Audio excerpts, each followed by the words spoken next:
Hello everyone, welcome back to my YouTube channel.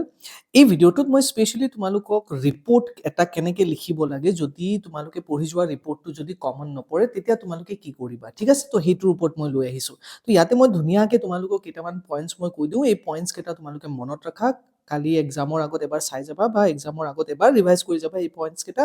Definitely তোমালোকে যেনেকুৱা নহওক ৰিপোৰ্ট লিখিবই পাৰিবা এইটো মোৰ গ্যাৰান্টি ঠিক আছে এতিয়া তোমালোকৰ দুটা টাইপৰ ৰিপোৰ্ট আহিব এটা হল এক্সিডেন্ট আৰু এটা হল কি ইভেন্ট তো এক্সিডেন্ট হলে এনি কাইন্ড অফ এক্সিডেন্ট আহিব পাৰে road accident train accident fire accident ঠিক আছে এনি কাইন্ড অফ এক্সিডেন্ট আহিব পাৰে যদি এক্সিডেন্ট আহে তেতিয়া হলে কেনেকে লিখিবা তো ফাৰ্স্ট তোমালোকক মই অলৰেডি বুজাই থৈছো স্টিল আকৌ এবাৰ কৈ দিওঁ যে আমি ৰিপোৰ্টটোত কি কৰিব লাগিব ফাৰ্স্টত আমি টাইটেলটো দিম ক্যাপিটেল লেটাৰ্ছত তাৰপিছত বাইলাইন লিখিম ইয়াতে দেন কি কৰিম প্লেস লিখিম তাৰপিছত ডেট দিম দেন ইয়াতে কলন সাইন দি আমি ৰিপোৰ্টটো স্টাৰ্ট কৰিম এনেকে ওকে তো টাইটেলটো লিখিবা তাৰপিছত কি লিখিবা তোমালোকৰ ফাৰ্স্ট লাইনটো ফাৰ্স্ট টু স্টাৰ্ট কেনে কৰিবা তো অলৱেজ মনত ৰাখা যে ফাৰ্স্ট টু স্টাৰ্ট কৰিব কাৰণে তোমালোকে অলৱেজ এনসাৰ দিব লাগিব হোৱাট কি হৈছে তো কি হৈছে হেতুৰ পৰা স্টাৰ্ট কৰিবা যেনেকে আ ট্ৰেজিক এক্সিডেন্ট ওকে বা আ ট্ৰেজিক ট্ৰেইন এক্সিডেন্ট বা আ টেৰিবল ৰোড এক্সিডেন্ট এনেকে বুলি লিখিবা তো হোৱাটৰ মিনিং হল কি হৈছে তাৰপিছত তুমি লিখিবা হু ঠিক আছে বিটুইন হু তাৰ মানে কাৰ মাজত হল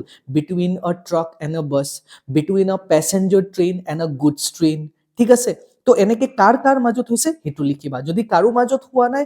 ট্ৰেইন এটা ডিচত সৰি জিপ এটা ডিচত পৰি গৈছে বাট ট্ৰাক এটা তোমাৰ গছ এটা খুন্দা মাৰিছে তেতিয়া লিখিবা where a truck collided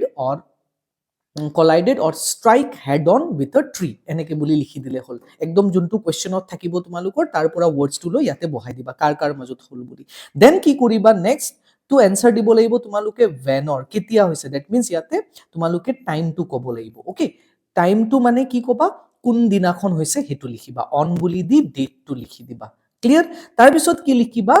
where ইয়াতে মই দিয়া নহল বাৰু whenৰ পিছত কি আহিব where আহিব তো এই 4 W's তোমালোকে মনত ৰাখিবা where মানে আমি প্লেস দিম তাৰ পিছত সেম লাইনতে এটো ফাৰ্স্ট লাইন দে এন্ড হোৱা নাই কিন্তু সেম লাইনতে আমি কি কৰিব লাগিব ৰিজাল্ট কৰিব লাগিব ক'ব লাগিব দ্যাট মিন্স কি কেজন মানুহ মৰিছে suppose one dead and several others injured okay যে এজন মৰিছে আৰু বহুত কেজন মানুহ কি হৈছে ইনজুৰ্ড হৈছে তো এইটো লাইনেদি তোমালোকে কি কৰিবা স্টাৰ্ট কৰিবা and that will be your first line Next, second line কি কৰিবা second line you need to explain how the accident took place accident to কেনেকে হল and you have to do that in two lines দুটা লাইনত কৰিব লাগিব কেনেকে লিখিবা এতিয়া আৰম্ভ কৰিবা according to the eyewitness এইটো ওয়াৰ্ডে দি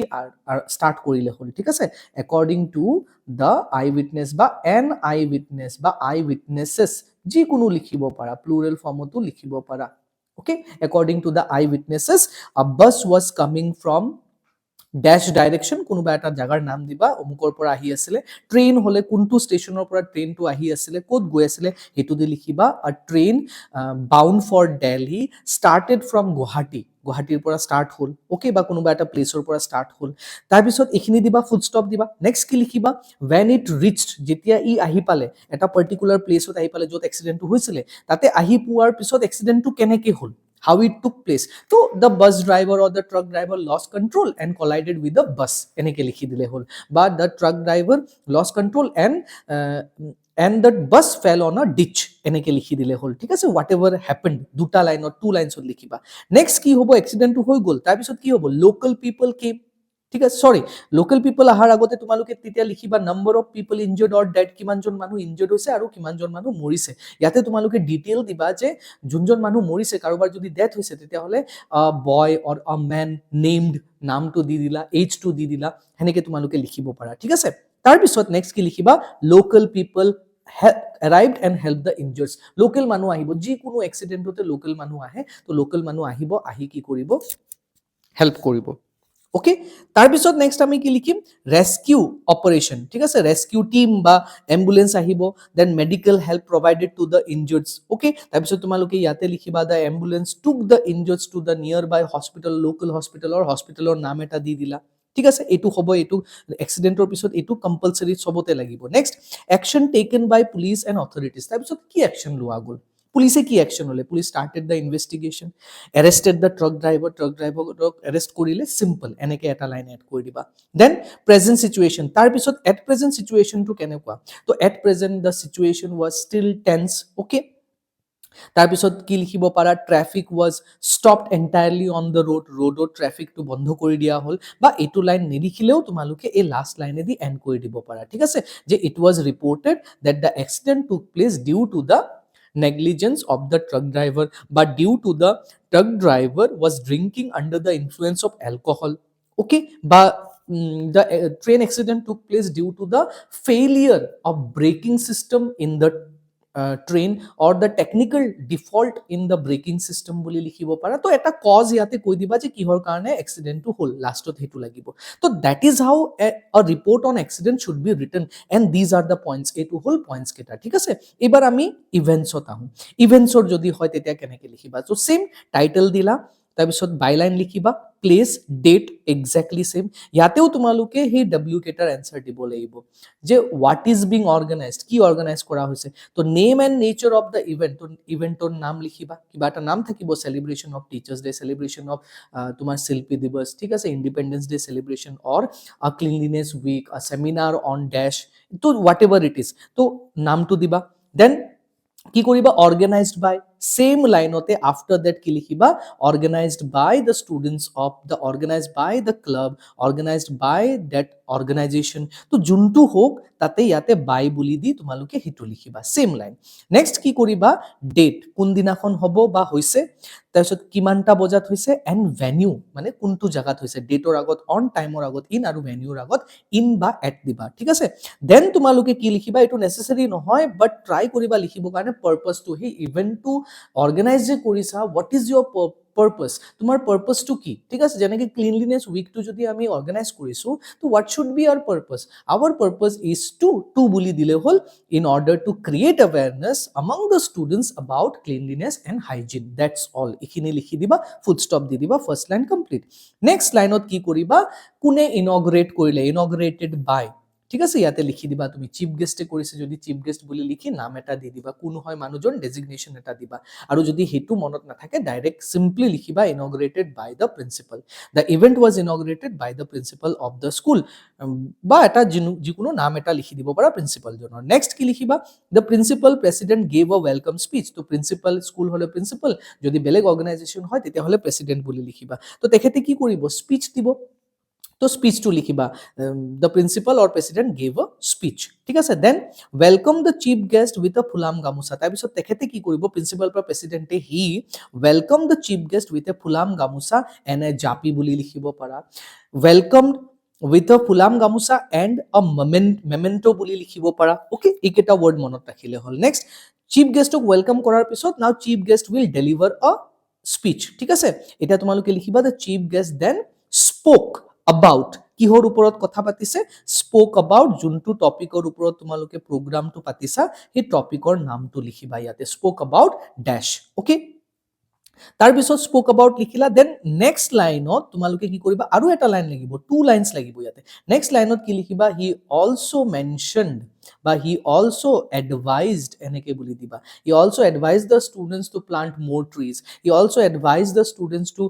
maintain cleanliness in and around their surroundings, এনেকে বুলি লিখিবা। তো তেখেতে ষ্টুডেণ্টছক এডভাইচ কি কৰিলে, ফাৰ্দাৰ কি কৰিলে, তো দুটা লাইনত চিফ গেষ্টৰ স্পীচ দিবা। Next, main activities or highlights of the program, তাৰপিছত সেই প্ৰগ্ৰামটোৰ আৰু মেইন হাইলাইট কি কি আছিলে, যেনেকৈ drama was stage by the students of class 12 বুলি দিব পাৰা, documentary was shown on the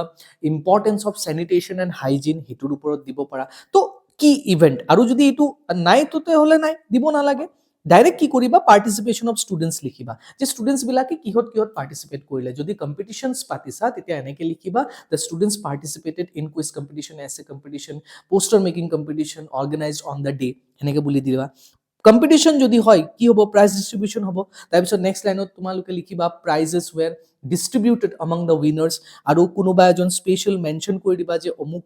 মানুহটোৱে বা অমুক ক্লাছটোৱে এইটো জিকিছে,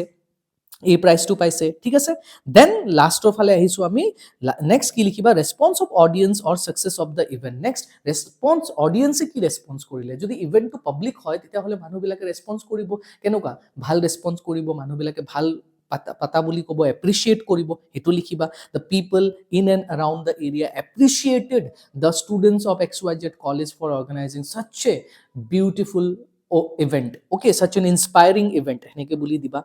তাৰপিছত নেক্সট কি দিবা, কনক্লুডিং ৰিমাৰ্ক, এইটো নিদিলেও হ'ব। দেন কি দি দিবা, the principal gave vote of thanks to, প্ৰিন্সিপালে কি দিলে, ভোট অফ থেংকছ দিলে। যিকোনো ইভেন্টত প্ৰিন্সিপাল বা প্ৰেচিডেন্টে